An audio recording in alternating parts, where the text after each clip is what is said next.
बांग्लादेश में इलेक्शन हुए थे 7 जनवरी को। उसके बाद रिजल्ट आ चुके हैं और 5 पार्टी की जो मेंबर्स है वो पार्लियामेंट में चुने गए। और ये सेकंड लोएस्ट है, ये 1991 के बाद से अगर देखा जाए जितने भी इलेक्शन हुए सेकंड लोएस्ट पार्टीज ने ज्वाइन किया है पार्लियामेंट में। इससे पहले देखा जाए तो 1996 में जो इलेक्शन हुए थे फरवरी में, उसमें केवल 2 पार्टी ही चुनी गई थी पार्लियामेंट में, जिसमें बीएनपी और फ्रीडम पार्टी के मेंबर थे पूरे पार्लियामेंट में भरे हुए। उसके बाद से सेकंड लोएस्ट है जो इस समय पर 12th पार्लियामेंट्री इलेक्शन हुआ है 7 जनवरी को। तो ये जो इलेक्शन थे ये, क्योंकि ये इलेक्शन डमी इलेक्शन कहे जा रहे थे जनवरी 7 का इलेक्शन को, और इसमें ये भी बात की जा रही थी कि अवामी लीग ने ये फिक्स कर रखी थी। उसने अवामी लीग ने जो उसके कैंडिडेट थे वो तो जीते ही, साथ में अवामी लीग ने कुछ इंडिपेंडेंट कैंडिडेट को खड़ा किया था। इंडिपेंडेंट कैंडिडेटों को अवामी पार्टी ने ही खड़ा किया था। और साथ में अवामी लीग ने जातीय पार्टी जो एक बड़ी पार्टी है उसके साथ भी उसने गठबंधन कर रखा था, उसको भी कुछ सीटें दे रखी थी। इसके अलावा जो 3 पार्टी बची हुई है, BWP Bangladesh worker party, JSP और BKP, ये 3 पार्टियों को एक एक सीट मिली है। तो इस इन तीनों पार्टियों को भी जो सीट मिली है वो अवामी लीग की वजह से मिली है। तो कह सकते हैं कि पूरा इलेक्शन अवामी लीग के कब्जे में रही है। और अवामी लीग ने इन पार्टियों को आखिरकार जिताया क्यों? क्योंकि अवामी लीग दिखाना चाहती है दुनिया को कि है कोई अपोजिशन पार्लियामेंट में।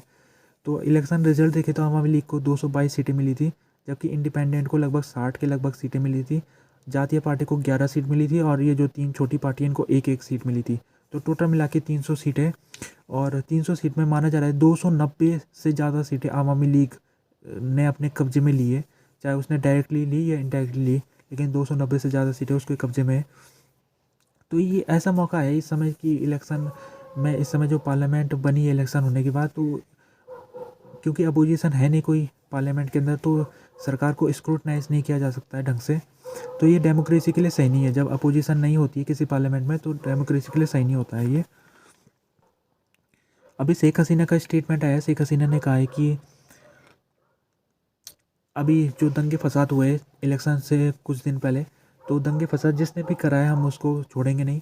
और उन्होंने दंगे फसाद के जो दंगा फसाद कराने का उन्होंने जिम्मेदारी बीएनपी के ऊपर डाली है। उन्होंने कहा कि बीएनपी ने दंगे कराए और ट्रेनों को आग लगाया, बसों को तोड़ फोड़ की है, बसों में घरों में तोड़ फोड़ की है। ये सब काम बीएनपी ने किया है। ये अवामी लीग की जो सरबराह है शेख हसीना, उन्होंने कहा कि बीएनपी की बहुत लंबे पहले से ही उसकी ये ऐसी पॉलिसी रही है कि वो तोड़ फोड़ करना, दंगा फसाद करना। 2013, 14, 15 में उसने ऐसे ही किया था।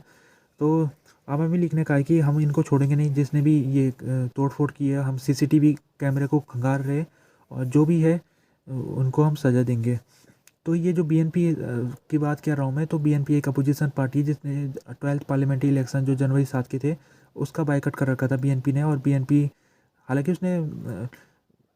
उसने किसी से तोड़ फोड़ की अपील नहीं की थी। उसने ऐसा नहीं कहा था कि तोड़ फोड़ करो कहीं पर, लेकिन माना जा रहा है कि बीएनपी ने के कुछ एक्टिविस्ट थे, कुछ कार्यकर्ता थे जिन्होंने कई इलाकों में तोड़ फोड़ की है।